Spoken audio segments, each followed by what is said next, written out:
দেশটা তো এখন স্বাধীন, তো দেশটাকে সুন্দর রূপে গড়ে আমাদেরই তুলতে হবে, যার সামান্য একটি প্রচেষ্টার কাজ চলছে। উদ্দেশ্য কি? এর উদ্দেশ্য হচ্ছে আমরা এই ওয়ার্ল্ডটাকে আমরা তো অন্য কিছু উদ্দেশ্য ভাবছি। তোমার কি উদ্দেশ্য? আমার উদ্দেশ্য রং করা। ঠিক আছে, আমরা স্কুলের দেয়ালটাকে সৌন্দর্য, স্কুলের পরিবেশটাকে সুন্দর করার জন্য আমরা এই উদ্যোগটা নিয়েছি। তাহলে কি কি আঁকানো হবে? আমাদের স্কুল কর্তৃপক্ষ আমাদের 1 গ্যালন রং দিয়েছে, যেটা দিয়ে আমাদের একটা ওয়ালই হবে না। হ্যাঁ, এখন একটা দেয়নি, একটা দিতে বলছে, তাহলে শেষ হতে আবার নেবে, সমস্যা নাই। তাতে কয়টা আঁকানো হবে? কয়টা আঁকানো?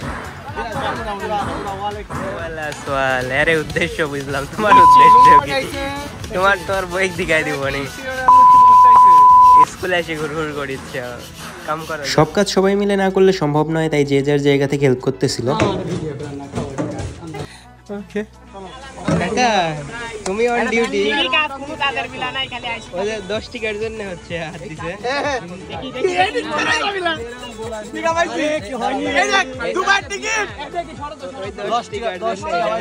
সবাই একসাথে মজার সাথে কাজ করতেছিল। এটা ফার্স্ট রাউন্ডে সিলার মারা হয়েছিল, পরবর্তীতে আমাদের আরো সিলার দরকার ছিল, তাই আমরা কোনোভাবে টাকা পয়সা উঠে আর একটা সিলার কিনে নিয়ে আসি। কয় টাকা বাড়াবি? না, এর ভাগ্য খুব লাক। এর ভাগ্য খুব লাকি। আর ঢুকা দিবে। কয় টাকা? এই কাকা থামো, এই পানি দে, পানি দে, দে।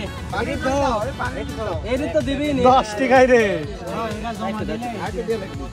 থাক। হয়ে যাবে। হ্যাঁ, একবার কে দিনু। এই দেখো ফিট হয়ে যাবে। চলো, চলো, এটা হয়ে গেছে। এই মালটা নিয়ে যাবো। আমায় লিও। হ্যাঁ, সব টিকা দিও, তুমি টিকা দিও, কাম করিচ্ছি আমরা, টিকা দিও। আর এখানে সব থেকে ভালো লাগার বিষয় হচ্ছে এখানে কারোর কোনো স্বার্থ নেই, একদম স্বার্থবিহীন ভাবে সবাই সবার কাজ করে যাচ্ছিল, আর সবাই সবার কাজ ভালোবাসার সাথে করতেছিল। আর কাউরে কিন্তু ডেকে কাজ করানো হচ্ছে না, সবাই নিজে থেকে হেল্প করতেছিল। আর আমার পক্ষে যতটুকু হেল্প করা সম্ভব হচ্ছিল আমি ট্রাই করতেছিলাম হেল্প করার। বাসায় থেকে বের হয়ে গিয়ে দেখি যে এদিকে মোটামুটি কমপ্লিট হয়ে গেছিল, তারপরেও আমাদের একদম বেস্ট ফিনিশিংটা দরকার ছিল, তাই আমরা আবার করে সিলার মারতেছিলাম। রং গেছে রে, বা রং যায় হচ্ছে। ও বাবা, রঙের মধ্যে লোক ঢেকে দিচ্ছ। কতবার আমি আগে ধো মালটা ধো। আজকে বড় রে না, 10 টাকা বেশি বলে যায়। অলরেডি লেখি রেখে গেছে। এদিকে আমাদের সিলারের লাস্ট লেয়ারটা দেওয়া হচ্ছিল, তো এইদিকে আমাদের ওয়ালটা একদম রং করার জন্য পারফেক্ট হয়ে গেছে। এখন চলেন রং কেনার পালা। রঙের দোকানে গিয়ে রঙের দাম শুনে তো মাথায় ঘুরে যায়। তারপরে আমাদেরকে সবাই আর্থিকভাবে সাহায্য করতেছিল, যার জন্য আমরা সবকিছু সম্ভব করতে পারতেছিলাম। অঙ্কনের জন্য যে কালারগুলো প্রয়োজন হবে সেগুলো বানিয়ে নেওয়া হচ্ছিল। আর এদিকে আমাদের সাথে ছিল শ্রাবণ ভাইয়া, যিনি একদম প্রফেশনাল আর্টিস্ট, আর আমাদের রঙের অনেক খরচটা বাঁচিয়ে দেয়, একটার সাথে একটা মিক্সিং করে অনেক কালার বানিয়ে ফেলে। ভাইয়া এদিকে হাজার হাজার কালার বানিয়ে দিচ্ছিল, আর ওইদিকে আমাদের কাজ শুরু হয়ে গেছিল। বিভিন্ন জায়গা থেকে অনেক ভাইয়া পরে আসছিল কাজটাকে সাকসেসফুলি কমপ্লিট করার জন্য, যেটাতে তাদের 2 টাকার স্বার্থও ছিল না। আসলেই মনে হচ্ছে না তুমি আগে হিসাব। সবাই তাদের অঙ্কন নিয়ে ব্যস্ত ছিল, আর এদিকে আমি সবার থেকে জানার ট্রাই করতেছিলাম কে কি আঁকাচ্ছিল। সবাই কি আঁকাবে এখানে? আচ্ছা, ঠিক আছে, কমপ্লিট হওয়ার পরে তাইলে দেখবো কেমন হয়। সবাই সবার আঁকানো নিয়ে অনেক ব্যস্ত ছিল, আর এইদিকে রঙেরও আমাদের কোনো অভাব ছিল না, পর্যাপ্ত পরিমাণ রং ছিল। আর এইখানকার পরিবেশটা এত সুন্দর হয়ে গেছিল, সবাই সবার সাথে ভালোবাসা বিনিময় করে একদম মন থেকে সবাই কাজ করতেছিল। আমার স্পন্সর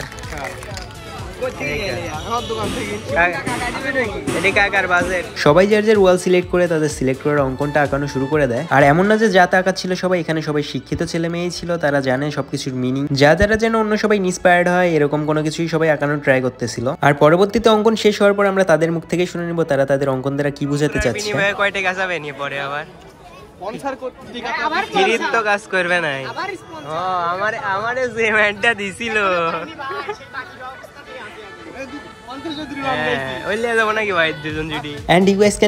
সবাই মন থেকে একদম কাজগুলো করে যাচ্ছিল, এবং সবাই সবার সাথে অনেক ফ্রেন্ডলি বিহেভিয়ার করতেছিল, কারণ এখানে সবাই তো সবাই পরিচিত ছিল না, বিভিন্ন জন বিভিন্ন জায়গা থেকে এসেছিল, কিন্তু মনে হচ্ছিল যে সবাই সবাইকে চিনে, সবাই সবার অনেক পরিচিত। কি আঁকাবে? খালি কি আঁকাবে? খালি হাতি।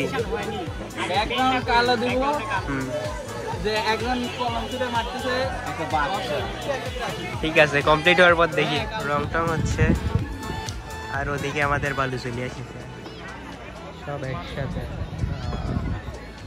আপনাকে তো মানে একবার সবই স্বাধীন করে ফেলাই দিলেন ভাই, মাঠ টাট ওয়াল টোয়াল সব ঠিকঠাক হবে ইনশাআল্লাহ। আমাদের বিজয় হইছে না, বিজয় হইছে সব মুড়া দিচ্ছে সব। আর কিছু বলতে চান? আমি কি বলবো, আমরা তো খুব খুশি, খুব মুগ্ধ আমরা। আমার মাঠটা ঠিক হয়ে যাচ্ছে আর ওয়ার্ল্ড ঠিক হয়ে যাচ্ছে, রং ঠিক হয়ে, ছেলেবেলে খুব খুশি, আমি খুশি। সব ঠিক, আমি ছেলের সঙ্গে সবসময় আছি। আমরা 3 মাঠে ব্যাংক আছে তাসে সফল হয়েছিলাম, তাই না? আরে কত ব্যাংক। সবাই সবার বেস্ট স্কিলসগুলো কাজে লাগিয়ে কাজগুলো করে যাচ্ছিল, আর দেখেই বোঝা যাচ্ছিল যে কমপ্লিট হওয়ার পরে সব কাজগুলো অনেক সুন্দর লাগবে দেখতে। রোদে গরমে সবার অনেক কষ্ট হইলেও তারা তাদের স্বাধীনতার খুশিতে তারা সব ভুলে গেছিল, এবং তাদের ফুল ফোকাস ছিল যে তারা বাক স্বাধীনতার পাশাপাশি সব ধরনের স্বাধীনতা পেয়েছে, যার দ্বারা এখন তারা তাদের মনের ভাবগুলো সকলের সামনে প্রকাশ করতে চায়, যা তারা এতদিন প্রকাশ করতে পারেনি। সবার মনের মধ্যে চাপা ছিল কথাগুলো, যা এখন সকলে তুলে ধরার চেষ্টা করতেছিল। Kawsar bro, what are you doing? খোঁজ খবর নিয়ে আমি সুকর্ণ পর্যবেক্ষণের জন্য বের হয়ে পড়ি। দেখো এটা দাঁড়ায়, দেখো এটা দেখবে না, এটা তারপরে তো ওরকম সামনে সামনে এদিকে।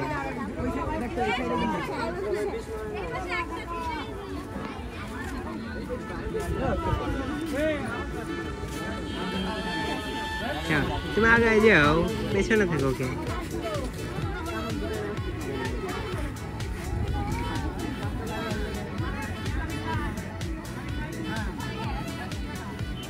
কে রে সুকর্ণ, এত পেছন পেছন কে? তুমি আগে আগে থাকো।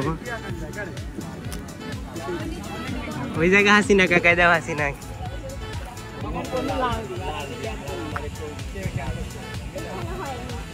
হ্যাঁ, বেশি সুন্দর হয়েছে। এটা বেশি সুন্দর। সবগুলা দেখছো?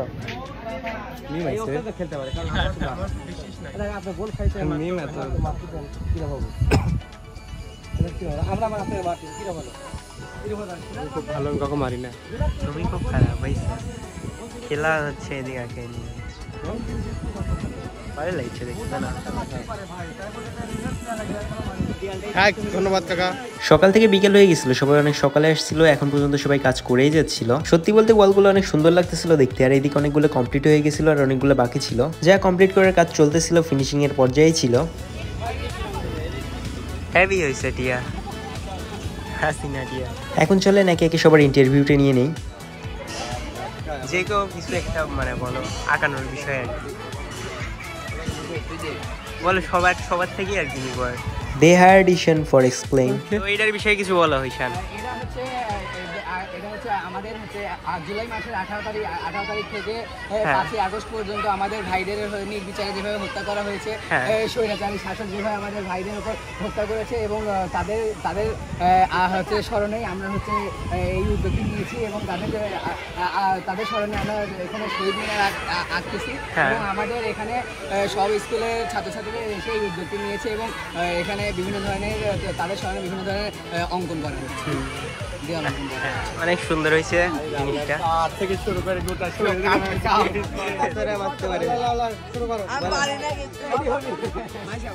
ইন্টারভিউ নিতে নিতে হ্যাভি লেভেলে একটা বৃষ্টি চলে আসে, তো আমরা একটা ব্রেক দিয়েছিলাম এর মাঝখানে। বৃষ্টি থেমে গেছে, তো চলেন আমরা সবাই আবার কাজে ফিরে যাই। পিচ্চি আপুগুলো এসে আমাদের রং করতে হেল্প করতেছিল, আর এদিকে স্পেশাল কিছু আঁকানো হচ্ছিল। এদিকে আমি এসে ফয়সল ভাইয়ের ইন্টারভিউ নিতে, কিন্তু সে কিছু বলতে রাজি না। বুঝে এটা হচ্ছে গীতার একটা শ্লোক। হ্যাঁ, এটা অর্থ এরকম যে হ্যাঁ ভাই, এটা দ্বারা কি বুঝাচ্ছে তাইলে? এটা আমাদের সনাতন ধর্মী ভাইদের গীতার একটা শ্লোক। এখানে বলা হয়েছে যে আমাদের মানুষজন যারা আছে তাদের সবাই একত্রে সমানভাবে থাকার একটা কথা। ও আচ্ছা ভাই, ঠিক আছে। এটা হচ্ছে হাসিনা টিয়া। হাসিনা এখানে টিয়া বলতে সাধারণ জনগণ বা ছাত্রদের বলছে যে তুই রাজাকার, তুই রাজা। তো ওইটার হচ্ছে থেমে এটা এটা ফিনিশিং তো এখনো হয়ই নাই। ওকে, হওয়ার পর তাহলে দেখাই দিব। ভাই এইটা দ্বারা কি বুঝাচ্ছেন একটু যদি বলতেন। অ্যারাবিক ক্যালিগ্রাফি নিয়ে প্রফেশনালি কাজ করতেছি। জি ভাইয়া। ওইটা নিয়ে ধরে মানে মানচিত্রের মধ্যে অ্যারাবিক হরফ দিয়ে একটা ডিজাইন করা। জি, স্বাধীন বাংলা। হ্যাঁ, লাল সবুজের মধ্যে ব্যাকগ্রাউন্ডটা রাখার চেষ্টা করছি। জি, স্বাধীনতার যে একটা খুশি। হ্যাঁ, আর ভাষা, অনেকে আসলে আরবি ভাষা নিয়ে অনেকে বৈষম্য করে, যেমন গত কিছুদিন আগে শহীদ মিনারে আমাদের অ্যারাবিক ক্যালিগ্রাফি মুছে দেওয়া নিয়ে অনেক বিষয় হয়েছিল। জি, তো যাই হোক, আমাদের সেখান থেকে আসলে ভাষাটাকে ছড়িয়ে দেওয়া। আর এখানে অনেকে বলে যে অ্যারাবিক কোনো মিনিংফুল কিছু লেখা কিনা, না আসলে এখানে মিনিং কিছু নাই, এখানে শুধু হরফ দিয়ে সাজানো। জি ভাইয়া। যার কারণে এটা সৌন্দর্য ঠিক আছে, কিন্তু কোনো অর্থ বহন করে না। তো যার কারণে এটার জন্য কোনো গুনাহের ইয়ে হবে না ইনশাআল্লাহ। এই স্বাধীন বাংলা স্বাধীন জি ভাইয়া, অনেক সুন্দর হয়েছে ভাইয়া। জি হ্যাঁ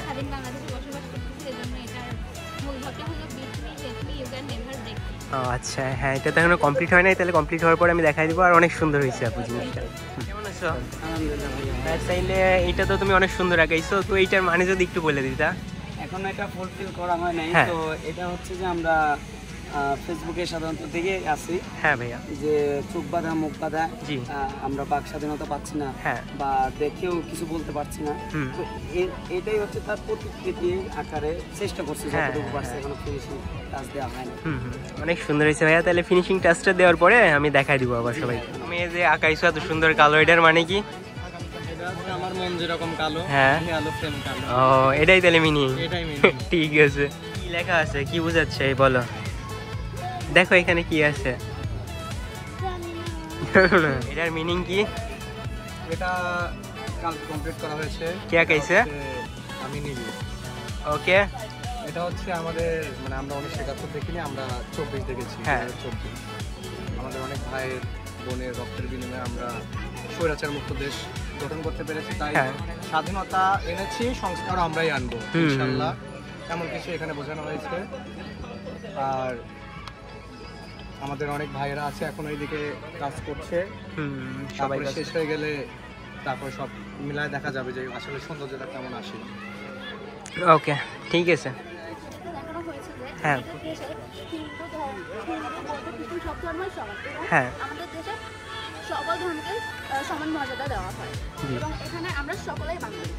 হ্যাঁ অনেক সুন্দর হয়েছে আপু, ওয়েলকাম। আর তোমরা এটা আগে অনেক সুন্দর হয়েছে, তো এটার মানে কি বোঝাচ্ছ এটা বুঝাই দাও। হ্যাঁ আর জেনারেশন জেড বলতে কি বোঝায়? আচ্ছা ভাইয়া ঠিক আছে, অনেক সুন্দর হয়েছে তোমাদের আঁকানোটা। তো তোমরা এটা কি আঁকাইছো বা এটার সম্পর্কে একটু বলো। হ্যাঁ ও আচ্ছা, তো এখানে মেলা লেখা আছে, এগুলো তো এখনো কমপ্লিট হয় নাই তাই না? আচ্ছা ঠিক আছে, তাহলে আমি কমপ্লিট হওয়ার পরে আমি দেখাই দিব কি কি লেখা আছে। ঠিক আছে ধন্যবাদ। ওয়ালাইকুম আসসালাম। যদি বলতেন এটা কি ইয়ে করতেছেন বা এটার মিনিং কি আর কি, মানে এটা কি? এটা হচ্ছে যে আমাদের বাংলাদেশে বৈষম্য বিরোধী ছাত্র আন্দোলনের পক্ষ থেকে নতুন যে স্বাধীনতা আমরা অর্জন করছি। জি ভাইয়া। এই খুশিতে বাংলাদেশের বিভিন্ন দেওয়ালে বাংলা ক্যালিগ্রাফি সাথে আরবি ক্যালিগ্রাফি লেখা হচ্ছে। জি। তো আমরা মাদ্রাসা শাসক বাসকা মাদ্রাসার পক্ষ থেকে আমরা এই মাঠে 2টা ফোট পরিবেশন করেছি। এখানে আমরা আরবি ক্যালিগ্রাফি লিখতেছি। এখানে যে আয়াতটি আমি লিখছি সূরা দোহা একটি আয়াত, আম্মা বিনিয়ামাতি রাব্বিকা ফাহাদ্দিস। এটা লিখতেছি এই কারণে যে আমাদের দেশ যেহেতু মুসলিম প্রধান দেশ, দেশে ম্যাক্সিমাম মানুষ 99% মানুষ মুসলিম, এই জন্য আমরা যে আরবি ভাষাকে যেন প্রাধান্য দেই, এটাকেও যেন আমরা সুনজরে দেখি। সেই সাথে নবী ইসলাম বলে গেছেন যে আরবি ভাষা এটা কোরআনের ভাষা, জান্নাতের ভাষা এবং আমার আরবের ভাষা, আমার দেশের ভাষা। এই জন্য আমরা যেহেতু মুসলিম নবীজিকে ভালোবাসি, এই জন্য আমরাও এই আরবি ভাষাকে ভালোবেসে অলে এবং অন্তরে যেন এটাকে আমরা ধারণ করি এবং ভালোবাসার দৃষ্টিতে দেখি। এই সুবাদে সারা দেশে লিখতেছে, আমরা ওই লেখায় অংশগ্রহণ করেছি। আপনারা আসলে এটাকে সুনজরে দেখবেন এবং অবশ্যই মর্যাদা মূল্যায়ন করার চেষ্টা করবেন। ভাইয়া ধন্যবাদ, অনেক সুন্দর হচ্ছে। কমপ্লিট করার পরে তাহলে আমি দেখাই দিব কেমন হয়। ঠিক আছে, এটার বিষয়ে কিছু বলো, এটা আঁকানোর বিষয়ে। হ্যাঁ এখানে আমরা এই ক্যালিগ্রাফিতে দেখতে পাচ্ছি লেখা আছে স্বাধীনতা অর্জনের চেয়ে রক্ষা করা কঠিন। এই কথাটার সাথে আমি একমত। কারণ 1971 সালে আমরা স্বাধীনতা অর্জন করেছি, কিন্তু সেটা আমরা রক্ষা করতে পারি নাই। 1971 সালে আমাদের স্বাধীনতার যে মূল বিষয় ছিল সেটা হচ্ছে মানুষের অধিকার ফিরিয়ে দেওয়া হবে, বৈষম্যহীন একটি বাংলাদেশ গড়া হবে, সুন্দর একটি বাংলাদেশ গড়া হবে। কিন্তু সেখানে আমরা দেখতে পাচ্ছি 1971 সাল থেকে প্রায় 53 বছর অতিক্রমের পরও সম্ভব হয়নি, যার ফলশ্রুতিতে 24-এ এসে ছাত্র জনতার যে গণ অভ্যুত্থান, যেই গণ অভ্যুত্থানের মাধ্যমে আমরা আরেকটা স্বাধীনতা অর্জন করতে হয় এবং যে ছাত্র সমাজ, গোটা বাংলাদেশের ছাত্র সমাজ তাদের ক্যালিওগ্রাফি অঙ্কনের মাধ্যমে জানান দিচ্ছে যে আগামীর বাংলাদেশ হবে সুন্দর বাংলাদেশ, আগামীর বাংলাদেশ হবে মানুষের বৈষম্যহীন এক বাংলাদেশ এবং আগামীর বাংলাদেশ হবে মানুষের অধিকার আদায় করা। সবার থেকে তো তাদের অঙ্কনের বিষয়ে শোনা হইলো যে তারা তাদের অঙ্কন দ্বারা কি প্রকাশ করতে যাচ্ছে, মানুষজনকে কি বোঝানোর চেষ্টা করতেছে এবং তারা তা অনেক সুন্দর মতো এক্সপ্লেন করলো। সবার কাজ প্রায় হয়ে গেছে, এখন চলেন আপনাদের কমপ্লিট হওয়ার পরের অবস্থাটা দেখিয়ে দেই।